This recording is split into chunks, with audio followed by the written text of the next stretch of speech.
Hi, my name is Cindy Wright, and this is my husband Richard, and we're from Red Deer, Alberta. We have 3 children, Tyler, Amy, and Nick, who don't live at home anymore. They're adults. Tyler's in Calgary, he's an architect technologist, and our daughter Amy is just finishing the RN program, and our son Nick is a journeyman carpenter. We always wanted to get involved with humanitarian work, and I think things always happen for a reason. Once our children left home and we could financially travel, we got involved with Eric Raja and A Better World. We've had some wonderful experiences in Africa, seeing the people, the troubles they have, realizing how good our kids have it, and Cindy saw some wonderful things there too herself. It can be emotionally draining. It's hard to see some of the things you see, the struggles that the people go through, but it's wonderful to see the children smile.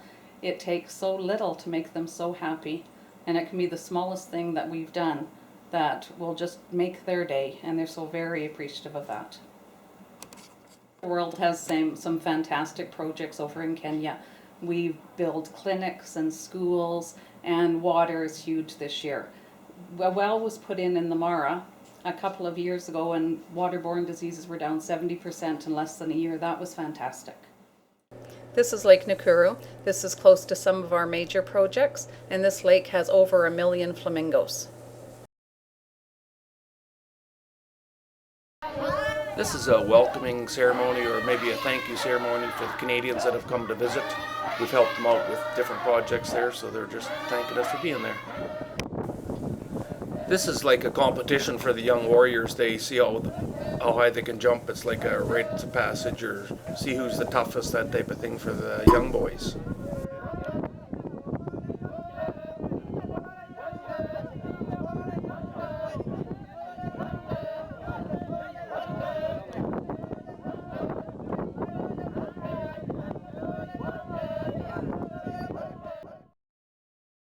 This is a cow dung hut, which the Maasai live in.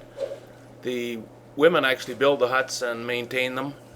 They're very small, cramped, dark little places. They might have a calf sleeping in with them. Pots and pans hang on the walls. There's a couple little beds in there. They're very dark, dusty. It's hard to breathe because there's no ventilation. One of the wives would actually build this hut for her husband. This is the chapters of rural Kenya. This is quite a contrast from Safeways. There might be a few flies around. There is no refrigeration, and if you want a chunk of meat, you point to it, they chop it off, and you take it home. This is St. Anne's Baby and Children Home. There's 20 orphans here that we have sponsored so that they can go to nursery school, and they're getting a real heads up on their education prior to starting grade 1. This is Tabitha and Mercy. They were very excited to get to go to school. A Better World sponsors the 20 children at St. Anne's to go to nursery school when they are 3. This is the nursery school that some of the children from St. Anne's attend, and I was lucky enough to spend the day with them, helping in the classroom by reading to them and just spending time with them outside in their playground. You can see they all have their school uniforms on. Here I am in a classroom in Kenya. In order to get dialogue going, lots of times I'll ask them if they have any questions about Canada, and the questions come up about the weather, snow. It can be about if I'm wealthy or health, and many different things. They have questions about Canada, which I hope I can answer for them. This was an exciting, fun time at a Conge school during recess. Kids there have so very little, but they're so smart and resourceful. They took off all their sweaters and turned it into a skipping rope. They just joined them all together. This is Cindy and Rose, our African daughter. We've sponsored her for a number of years. The first early years she was very unhealthy. Now she's a very healthy young lady. She's taller than Cindy is. She's doing very well at school. It's a joy to see her. This is Paul, our driver, his mother and his daughter. They're like family to us. We talk to them on the phone quite often. We've had meals with his family at their house and at restaurants. They're like part of our family. We consider them friends.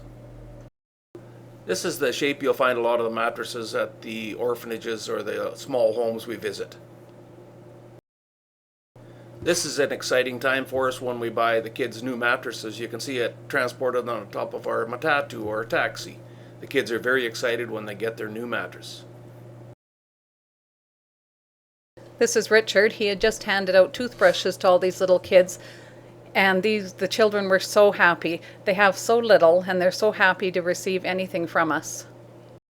This is Celine. Celine had both her legs amputated at some time, and when we arrived at Kendu Bay, she was wearing somebody's artificial legs. They obviously weren't hers because they didn't fit, but the great news is, thanks to A Better World, she now does have legs that fit.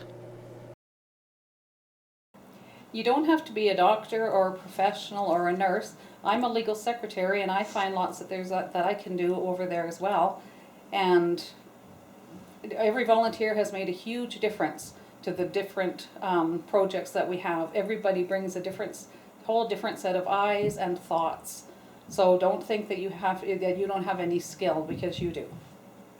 The thing that we really love about A Better World is that 100% of the donations do go to the projects.